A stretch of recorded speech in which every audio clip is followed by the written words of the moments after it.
Bienvenue sur ma chaîne Apprendre le français. On vous a dit que le français est difficile, qu'il vous faut un professeur, qu'il vous faut un partenaire, qu'il faut vivre dans un pays francophone. Mais si je vous disais que ce n'est pas nécessaire, et si je vous disais que vous pouvez pratiquer le français chaque jour, même si vous êtes seul, même si personne ne parle français dans votre ville, même si vous avez peur, ce n'est pas une astuce, ce n'est pas un raccourci, c'est la vérité. Vous avez déjà les outils, vous avez juste oublié comment les utiliser, et aujourd'hui, je vais vous aider à vous en souvenir. Alors restez avec moi parce que à la fin de cette vidéo, vous ne ferez pas que regarder le français. Vous le parlerez. Je me souviens de la première fois où j'ai essayé de parler français. J'étais seule dans ma chambre. Je me suis regardée dans le miroir. J'ai dit « Je m'appelle », puis je me suis arrêtée. Je ne savais pas quoi dire ensuite. Ma voix semblait faible. Mes mots étaient fragiles. Je ne savais pas si je le disais correctement. J'étais timide, même s'il n'y avait personne. Je me suis encore regardée. Je l'ai dit une deuxième fois. Je m'appelle Emma. Et cette fois, je ne me suis pas arrêtée. J'ai ajouté une phrase, puis une autre. Je suis étudiante. Je vis dans une petite ville. Ce n'était pas parfait, mais c'était quelque chose. Et ce petit pas a tout changé. J'avais toujours attendu que quelqu'un m'aide, un professeur, un ami, un cours. Mais ce jour-là, j'ai compris quelque chose de très important. Je n'avais pas besoin d'attendre. Je pouvais parler en français, maintenant, tout de suite, même si j'étais seule. Ma bouche était libre, mes pensées étaient prêtes. Je devais juste commencer. Je n'avais pas besoin de permission. Je n'avais pas besoin de partenaire. J'avais seulement besoin de prendre la décision de parler. Alors j'ai commencé à parler doucement, lentement, quelques minutes par jour. Je parlais de choses simples. J'ai faim, il fait beau aujourd'hui, j'ai 2 livres. Ce n'étaient pas de grandes phrases, mais elles étaient à moi, et je les disais avec confiance.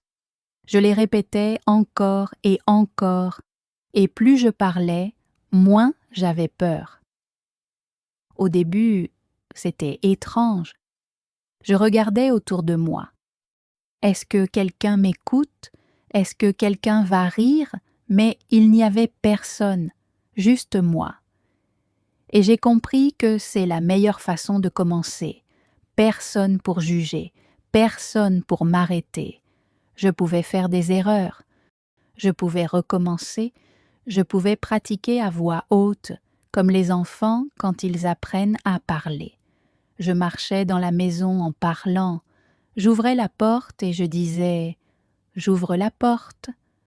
Je prenais une cuillère et je disais « C'est une cuillère ». Je faisais du thé et je disais « Je fais du thé ». C'était amusant, c'était comme un jeu. J'ai commencé à y prendre plaisir. J'ai commencé à chercher des choses à dire. J'apprenais de tout ce qui m'entourait. Un jour, je suis sortie. J'ai marché dans la rue en parlant doucement en français, tout seul. Le ciel est bleu. Je vois un chien. Cet homme porte un chapeau noir. Je construisais ma langue, une phrase à la fois. Pas de livre de grammaire, pas de longues leçons, juste des mots, de vrais mots de la vraie vie, prononcés par moi. Et puis, quelque chose d'incroyable s'est produit. J'ai commencé à penser un peu en français, pas tout le temps. Mais parfois, quand je regardais quelque chose, le mot en français venait en premier. J'ai vu un arbre et j'ai pensé arbre, pas le mot dans ma langue maternelle. C'est à ce moment-là que j'ai su que ça marchait. Parler à voix haute avait changé mon cerveau. Il commençait à croire que le français faisait partie de moi. Je n'avais pas besoin d'y passer des heures chaque jour, juste 10 minutes, 5 le matin, 5 le soir, ou même 1 minute avant le dîner. Le secret, ce n'était pas le temps. Le secret, c'était la régularité, tous les jours, chaque jour. Une phrase, 2 phrases, une voix, ma voix. Je ne suivais pas de plan, je ne suivais pas de script. Je disais simplement ce que je voyais, ce que je ressentais, ce que je faisais. Je disais « Je suis fatiguée, j'ai envie de dormir, j'aime le chocolat, je n'aime pas le bruit. » C'était mes pensées, c'était mes sentiments. Et maintenant, je les disais en français lentement, doucement, mais clairement et avec courage. Parler seul m'a aidé bien plus que je ne l'aurais imaginé. C'était gratuit, c'était sûr, c'était toujours avec moi, à la maison, à l'arrêt de bus, sous la douche, avant de dormir, en cuisinant. Je n'avais pas besoin d'un professeur. Je n'avais pas besoin d'attendre. J'étais mon propre professeur, mon propre auditeur, mon propre partenaire. Et toi aussi, tu peux l'être. Tout ce que tu as à faire, c'est commencer. Une phrase, tout de suite, dis-la à voix haute. Dis-la à toi-même. Dis-la avec conviction. J'apprends le français. Je veux parler. Je peux y arriver. Dis-le encore, encore et encore, jusqu'à ce que ta bouche s'y habitue, jusqu'à ce que ta voix cesse de trembler, jusqu'à ce que ton cœur dise « Oui, c'est qui je suis maintenant ». Le jour où j'ai commencé à me parler en français a été le jour où mon apprentissage a changé. Je ne faisais plus que regarder des vidéos ou lire des mots. Je vivais la langue, je la parlais, je la ressentais, elle m'appartenait. Et maintenant, toi aussi tu peux. Je ne me suis pas arrêtée. Après ce premier jour à parler à voix haute, quelque chose en moi s'est réveillé. J'ai commencé à aimer le son de ma propre voix en français. Je n'avais plus peur. J'ai commencé à parler davantage, pas seulement de ce que je voyais, mais aussi de ce que je ressentais. Je suis fatiguée aujourd'hui. Je suis content parce que j'ai fini mon travail. Je me sens triste, mais ça ira. C'étaient mes vraies émotions et maintenant je les exprimais en français. Au début, je me sentais un peu bête. Je veux dire, qui parle tout seul. Mais j'ai compris que tout le monde parle tout seul. On pense tous, on imagine tous, on dit tous de petites choses dans notre tête. Alors pourquoi ne pas les dire en français? C'est comme ça que j'ai changé ma façon de pratiquer. J'ai commencé à parler en français, pas seulement avec ma bouche, mais aussi avec mon esprit.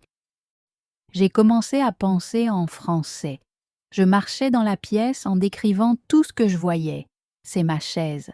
Mon sac est par terre. Le ventilateur tourne lentement. C'est devenu une habitude.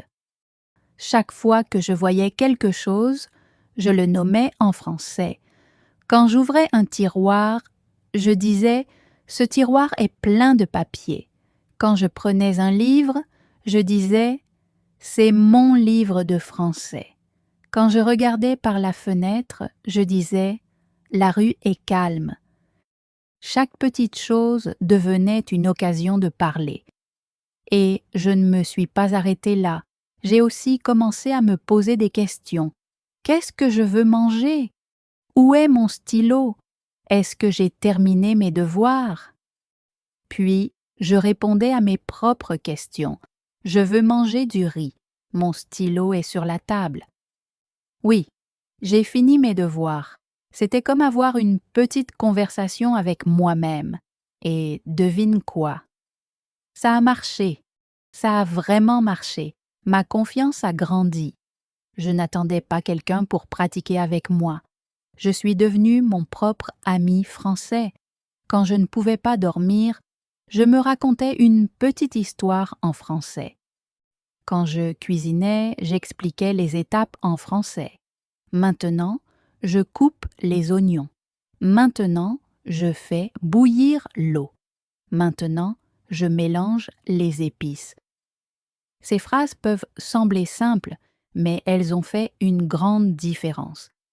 J'entraînais mon cerveau à penser et parler en français en même temps. Parfois, je riais de moi-même. Parfois, je faisais des erreurs. Je disais le mauvais mot ou j'oubliais un mot, mais ça n'avait pas d'importance parce que j'apprenais. Et j'apprenais vite. Il n'y avait pas de pression, pas de peur, personne ne me jugeait. Ça me faisait sentir en sécurité. Et quand tu te sens en sécurité, tu apprends mieux. J'ai aussi commencé à pratiquer devant un miroir. Je me tenais devant lui et je regardais dans mes propres yeux. Je disais « Tu apprends le français, tu te débrouilles bien, tu es courageux ». Ces mots étaient puissants. C'était comme de la magie. Ils me donnaient plus d'énergie. Ils me faisaient croire en moi. J'ai souri à mon reflet. Je répétais des phrases complètes. Je regardais mes lèvres bouger. J'écoutais ma voix. Ce miroir est devenu mon partenaire, mon professeur et mon ami. Le meilleur, je pouvais m'entraîner à tout moment, le matin, le soir, tard la nuit. Même quand je n'avais que 2 minutes, je pouvais parler, je pouvais chuchoter, je pouvais penser. C'était mon super pouvoir. Je n'avais pas besoin d'un endroit parfait. Je n'avais pas besoin d'un moment parfait. Il fallait juste que je sois là. Il fallait juste que je parle. J'ai commencé à parler en montant les escaliers dans la salle de bain, en me brossant les dents, en faisant la lessive, en me préparant. Je regardais les choses et je disais leur nom. Je disais ce que je faisais. Je disais ce que je pensais. Mon monde est devenu ma salle de classe. Ma vie est devenue ma pratique et quelque chose de très beau a commencé à se produire. Mes pensées en anglais devenaient plus longues. Mes phrases devenaient plus fluides. Je n'avais plus besoin de m'arrêter pour réfléchir à chaque mot. Elles ont commencé à couler comme de l'eau. Je disais, je vais au marché, il faut que j'achète des fruits, peut-être des pommes et des bananes, puis je rentrerai à la maison et je ferai du thé. Ce n'était pas tiré d'un livre, ce sont de vraies pensées, mes pensées, dans ma voix. C'est à ce moment-là que j'ai compris quelque chose d'important. Le français, ce n'est pas seulement apprendre, c'est utiliser, c'est faire. Et plus je le faisais, plus ça devenait naturel. Plus ça devenait naturel, plus j'avais envie de le faire. Et maintenant, j'étais enthousiaste à l'idée de parler. Je voulais dire plus. Je voulais m'exprimer davantage. Je voulais pratiquer plus et j'étais prêt pour l'étape suivante. Je parlais tous les jours maintenant, mais certains jours j'oubliais. Certains jours j'étais occupée. Certains jours je n'en avais pas envie. C'est là que j'ai réalisé que si je voulais continuer, j'avais besoin d'une routine, d'un système simple, quelque chose qui me rappelle de parler français même quand je suis fatiguée, même quand je ne me sens pas prêt. Alors, j'ai fait un petit plan. Rien de grand, juste quelques minutes chaque jour, au même moment, de la même manière. J'ai choisi le matin, juste après m'être brossé les dents. Je regardais dans le miroir et je disais « Bonjour, aujourd'hui est un nouveau jour. Je vais parler français aujourd'hui. » C'était simple, mais ça m'a aidé à commencer. Cette phrase a ouvert la porte. Et une fois que j'ai dit une phrase, la suivante venait plus facilement. Je parlais de mon programme pour la journée. Aujourd'hui, je vais étudier. Je dois nettoyer ma chambre. Je veux lire un livre. Et tout simplement, j'ai pratiqué le français pendant 5 minutes avant le petit déjeuner, avant toute autre chose. J'ai appelé ça mon déclencheur. Un déclencheur, c'est quelque chose qui te rappelle de faire une action. Mon déclencheur, c'était me brosser les dents. C'est à ce moment-là que je me souvenais de parler français. Tu peux choisir ton propre déclencheur.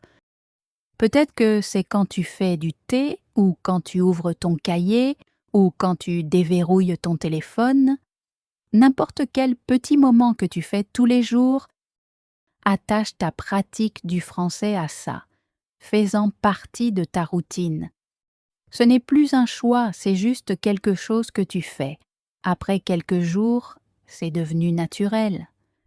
Je n'avais plus besoin de me le rappeler, je n'avais plus besoin de planifier, je le faisais juste.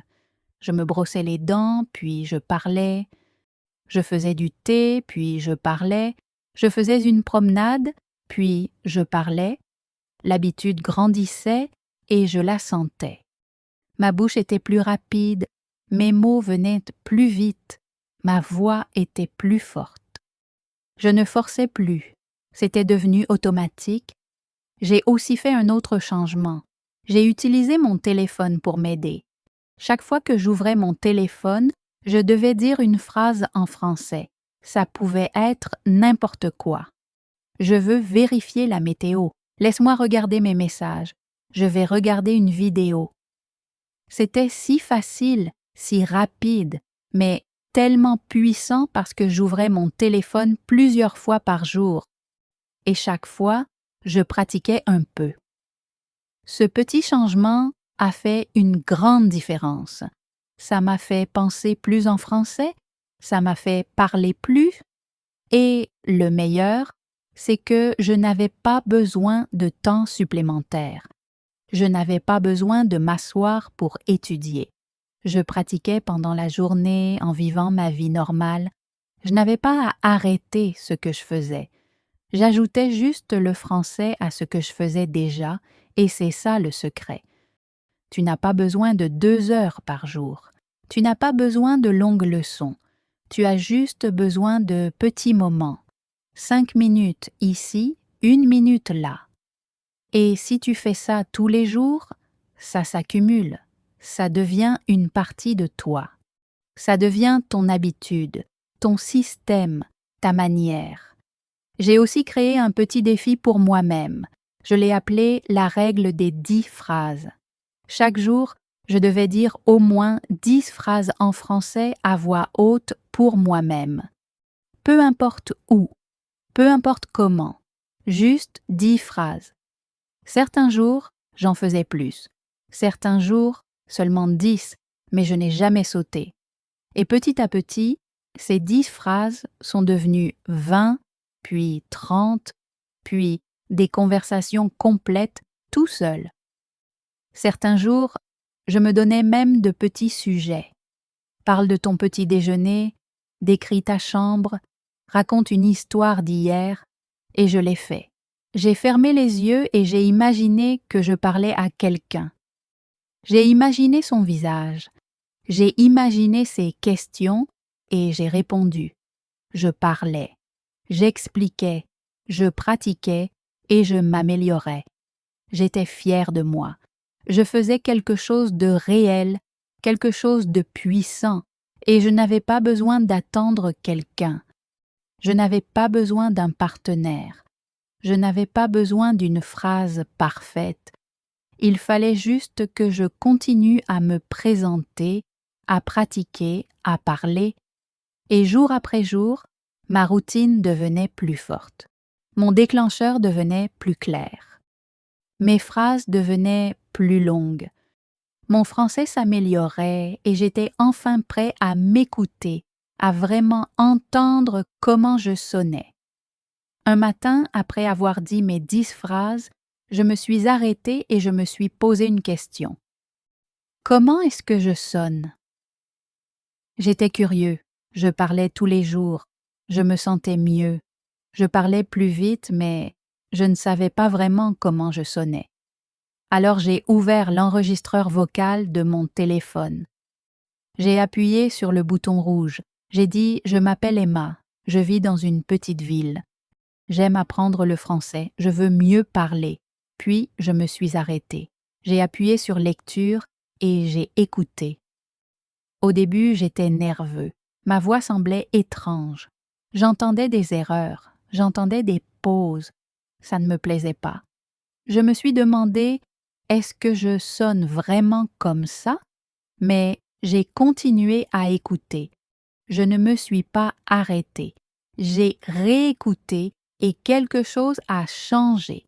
J'ai commencé à entendre les bonnes choses. Mes mots étaient clairs. Mes phrases étaient complètes. J'avais exprimé des idées complètes et ça m'a rendu fort. Alors j'ai enregistré plus. Chaque jour, juste 1 ou 2 minutes. Je parlais de choses simples. Aujourd'hui, je vais au marché. Ma couleur préférée est le bleu. J'ai regardé un film hier. Je n'essayais pas d'être parfait. Je parlais juste, puis j'écoutais, je faisais attention à la façon dont je disais les choses. Je remarquais quels mots étaient faciles. Je remarquais quels mots étaient difficiles. J'ai commencé à connaître ma voix. J'ai aussi commencé à m'améliorer sans trop forcer. Mon cerveau écoutait ma bouche. Ma bouche se souvenait du son. Je suis devenu mon propre professeur, mon propre élève. J'ai entendu le problème. Je l'ai corrigé.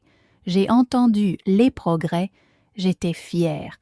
C'était comme se regarder dans un miroir, mais avec le son. Certains jours, je riais de mes erreurs. Je disais « il va » au lieu de « il va-s ». J'oubliais des mots. Je répétais quelque chose 2 fois, mais ce n'était pas grave parce que chaque erreur m'aidait. Elle me montrait ce que je devais apprendre ensuite, et personne d'autre ne les entendait, seulement moi. Je me sentais en sécurité. Je me sentais maître de la situation, et j'apprenais plus vite que jamais. Un jour, j'ai écouté un enregistrement d'il y a 2 semaines. J'étais choquée. Mes phrases étaient plus lentes. Mes mots étaient plus doux. Je pouvais entendre la différence en seulement 2 semaines. Ça marchait. Parler tous les jours fonctionnait. Enregistrer ma voix fonctionnait. Et ça me donnait de la force parce que je pouvais entendre ma propre progression. Parfois, j'écoutais et je répétais tout de suite. Je disais une phrase, puis j'écoutais, puis je la disais encore. Je me copiais. Je rendais le même son plus fort, plus clair, plus naturel. C'était comme polir une pierre. Petit à petit, je la faisais briller. J'ai aussi commencé à copier les locuteurs natifs. J'ai trouvé des courtes vidéos en ligne, des clips d'1 minute. Je jouais une phrase, je mettais pause, je la répétais à voix haute, puis je m'enregistrais en la disant. Je comparais. Est-ce que ma version était proche? Est-ce que je la disais comme eux? Parfois oui, parfois non. Mais à chaque fois, j'apprenais quelque chose. Cette méthode est devenue amusante. Je n'avais pas l'impression d'étudier. J'avais l'impression de jouer, comme si j'apprenais une chanson, comme si je faisais partie du rythme, du battement du français, du son de la confiance. Je n'utilisais pas de livres de grammaire difficiles. Je ne mémorisais pas de longues listes de mots. Je m'enregistrais simplement, je parlais avec mon cœur, j'écoutais attentivement et je progressais lentement, régulièrement, sûrement. Certaines personnes attendent de se sentir prêtes pour parler, d'être parfaites, mais ce jour n'arrive jamais. On ne devient pas prêt d'abord. On devient prêt en faisant, en essayant, en s'enregistrant, en écoutant, en s'améliorant. Je n'avais pas le meilleur téléphone, je n'avais pas de micro, je n'avais que ma voix, mais ça suffisait. Et si j'ai pu le faire, vous le pouvez aussi. Ouvrez votre téléphone, trouvez l'enregistreur vocal. Dites juste une phrase, n'importe laquelle, puis réécoutez. N'ayez pas peur, ne jugez pas, écoutez juste. Vous serez surpris. Cette voix que vous entendez, c'est la voix du courage. Continuez chaque jour, un peu plus fort, un peu plus assuré. Un jour, vous écouterez votre propre voix et vous sourirez parce que vous ne sonnerez pas juste différemment, vous vous sentirez différent. et quand ça arrivera, vous voudrez parler à plus que vous-même. Après quelques semaines à m'enregistrer, j'ai voulu faire plus. Je voulais utiliser mon français dans de vraies situations, mais je n'avais personne à qui parler. Alors j'ai créé moi-même les situations. J'ai commencé à imaginer des conversations, j'ai commencé à vivre dans de petites histoires, des histoires que je créais avec mon propre esprit, avec mes propres mots. Je m'asseyais dans ma chambre et je faisais semblant d'être dans un café. J'imaginais un serveur venir à ma table.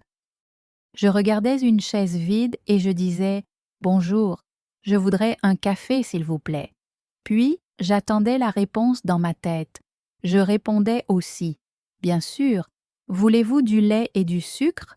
Je souriais et je disais « Juste du lait ». « Merci ». Je continuais comme ça, une conversation complète et simple, sans personne d'autre dans la pièce, juste moi et mon imagination. Au début, c'était étrange, mais ensuite, ça devenait excitant. Je jouais un rôle, je parlais clairement, je choisissais mes mots, je réagissais, je pratiquais tout, le vocabulaire, les phrases, l'écoute, la réflexion et surtout la parole. Je faisais ça tous les jours. Parfois j'étais un client, parfois un professeur, parfois un voyageur. Je faisais semblant d'être à l'aéroport. « Excusez-moi, où est la porte numéro 10 ?» Puis j'imaginais la réponse aller tout droit, puis tourner à gauche. Je demandais encore « Combien dure le vol ?» Puis je répondais « Environ 6 heures ».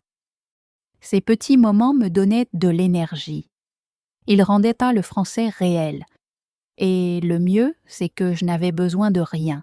Pas d'application, pas de livre, juste mon esprit, juste ma bouche. Je pouvais le faire en marchant, en étant allongé dans mon lit, en cuisinant. Je n'ai pas arrêté ma vie. J'ai ajouté le français dedans et chaque scène que je créais me rendait plus forte. J'ai aussi commencé à utiliser les objets autour de moi. Je tenais une cuillère et j'imaginais que j'apprenais à quelqu'un. C'est une cuillère. On s'en sert pour manger la soupe. J'ai pris un livre.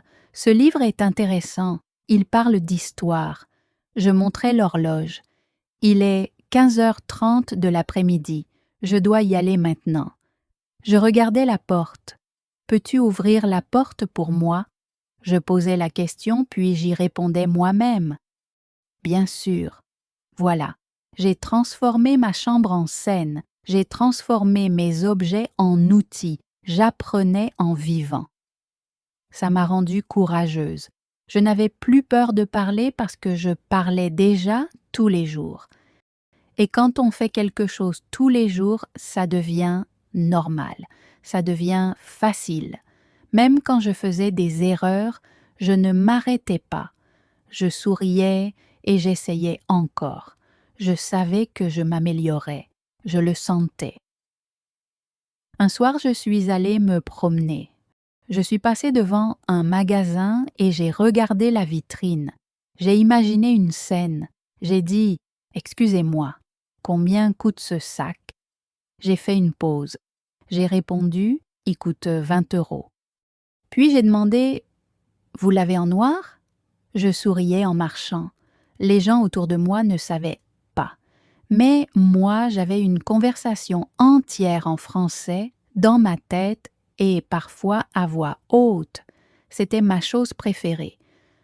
Je pouvais pratiquer n'importe quand, n'importe où. Je n'avais pas besoin d'attendre une classe. Je n'avais pas besoin de permission. Je n'avais pas besoin d'une vraie personne. Je m'avais moi-même et ça suffisait. Chaque jour, je choisissais une nouvelle situation. Un marché, une gare, un entretien d'embauche, un dîner en famille. Je posais des questions, je donnais des réponses, je décrivais des choses, je faisais des erreurs, j'en riais, puis j'essayais encore. J'ai remarqué autre chose. Plus j'imaginais, plus je répondais vite. Je faisais moins de pauses. Je ne cherchais plus mes mots dans ma tête. Ma bouche commençait à bouger naturellement. Je n'apprenais pas seulement des mots, j'apprenais le flux, le rythme, l'émotion. C'est ça, la vraie conversation. Et petit à petit, quelque chose d'incroyable est arrivé. J'ai commencé à aimer ça, pas seulement apprendre, mais parler. Ce n'était plus de la pratique, c'était devenu une partie de ma vie. Je n'attendais plus pour utiliser le français, je l'utilisais déjà. Et maintenant, je voulais aller un peu plus loin. Je voulais me regarder dans les yeux et parler avec plus de sentiments. Je me suis tenue devant le miroir.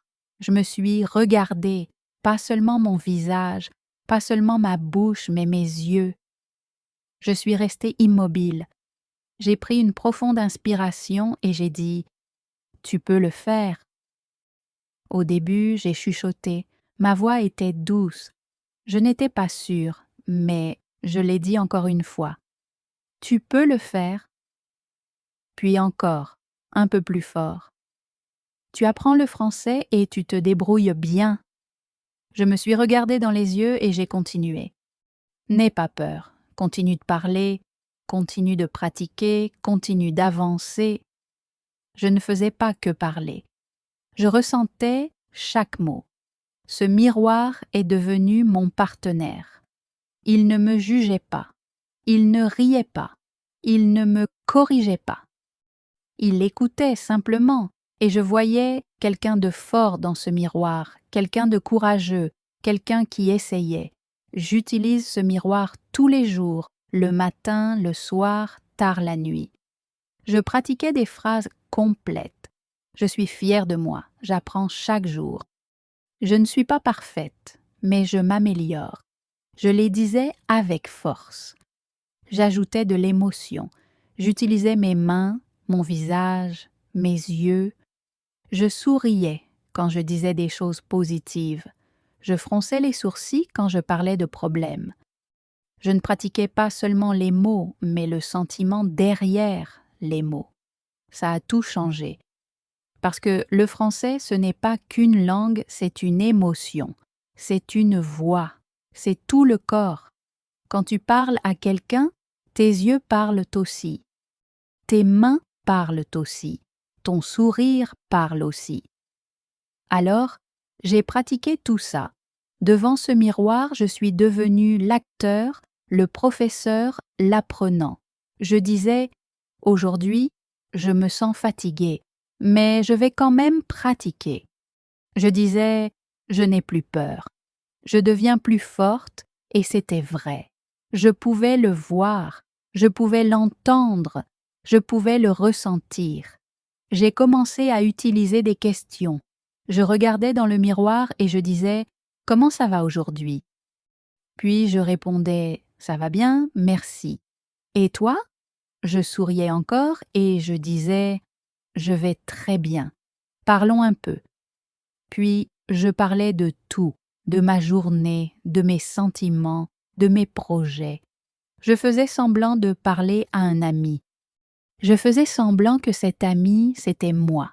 Ça semblait réel, ça semblait naturel. Parfois, je faisais des grimaces ridicules. Je riais de moi-même. Je parlais vite, puis lentement. J'essayais des nouveaux mots, je faisais des erreurs, ça m'était égal. Le miroir ne m'arrêtait pas. J'aimais ça. J'aimais cette liberté. J'aimais cet espace où je pouvais juste essayer. J'utilisais aussi le miroir pour pratiquer des phrases importantes, celles dont j'aurais besoin un jour. Comme « J'aimerais postuler pour ce travail » ou « Pouvez-vous m'aider à trouver cette adresse » ou « Enchanté de faire votre connaissance ». Je les répétais encore et encore. J'y mettais du sentiment, j'y mettais de l'expression. Alors, quand le jour J arriverait, je n'aurais pas peur, parce que j'avais déjà prononcé ces mots plusieurs fois devant le miroir, avec force. Un soir, Je me suis tenue devant le miroir et je me suis fait un petit discours. Je veux me remercier, ai-je dit en souriant, parce que je n'ai pas abandonné.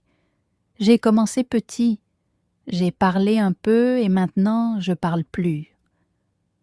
J'ai regardé mon reflet, j'ai vu quelqu'un que j'aimais bien, quelqu'un en qui je croyais. C'était un grand moment, parce que parfois, la chose la plus difficile dans l'apprentissage, ce n'est pas la grammaire, c'est de croire en soi, et ce miroir m'a aidé à y croire. Si tu ne l'as jamais essayé, essaie aujourd'hui. Tiens-toi devant ton miroir, regarde-toi dans les yeux, dis au moins une phrase, j'apprends le français. Dis-le encore, j'apprends le français. Ressens la force, ressens la vérité, parce que c'est vrai. Tu apprends, tu grandis, tu fais quelque chose d'incroyable. Garde ce miroir près de toi, utilise-le souvent, qu'il soit ton ami, ta scène, ton endroit sûr. N'attends pas, ne te cache pas, ne sois pas timide, parle avec ton visage, parle avec tes mains, parle avec ton cœur, parce que maintenant, tu ne parles plus tout seul, tu joues un rôle, tu exprimes, tu deviens fluente avec plus que des mots et tu es prête à apprendre du monde qui t'entoure, même des chansons, des vidéos et des voix. Je parlais déjà tout seul devant le miroir en construisant ma confiance, mais je voulais plus, je voulais entendre du vrai français. Je voulais copier de vraies voix. Alors, j'ai commencé à utiliser des vidéos, des courtes, sur YouTube, dans des séries télé, dans des films. Je ne regardais pas pour m'amuser. Si cette vidéo t'a aidé à parler un peu plus, même juste un peu, ne t'arrête pas ici. Dis ta phrase à voix haute maintenant et écris-la dans les commentaires.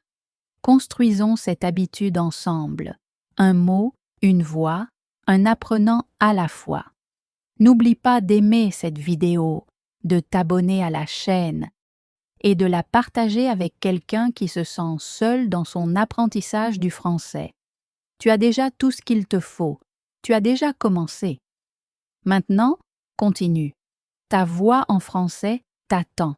Fais-la entendre dans le monde.